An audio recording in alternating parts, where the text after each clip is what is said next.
এই কোল্ড কফিটা আমার জন্য বানিয়েছিলাম। পরে এটা এত মজা হয়েছিল, পরে বিশালের জন্য, যারা জাবিরের জন্য, সবার জন্যই বানিয়েছিলাম।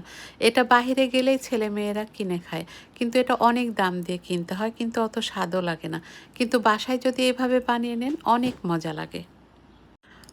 আমি কিভাবে বানালাম সেটা দেখাচ্ছি। আমি একটা পানির বোতল নিয়ে ওর মধ্যে দিয়ে দিয়েছি ৩ টেবিল চামচ চিনি, আর দিয়েছি যেকোনো ব্র্যান্ডের আপনারা ২ টেবিল চামচ কফি পাউডার। দিয়ে এবার নরমাল ওয়াটার আমি দিয়েছি হচ্ছে হাফ গ্লাসের একটু বেশি। দিয়ে এটা ৫ মিনিটের মতো ঝাঁকিয়েছি। এটা আমি ব্লেন্ডারেও করতে পারতাম, কিন্তু এভাবে করে সবাই খেতে পারবে।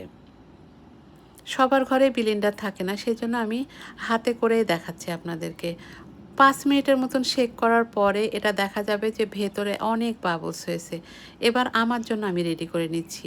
প্রথমে আইস দিয়ে কিছু কফি দিয়ে দিলাম, এবার দিয়ে দিলাম মিল্ক। দিয়ে একটু নেড়ে নিলে কিন্তু রেডি হয়ে যায় কোল্ড কফি। এটা কিন্তু অনেক মজা। তারপরে আমি বানিয়েছিলাম বিশালের জন্য। এই তো এটা বিশালের জন্য।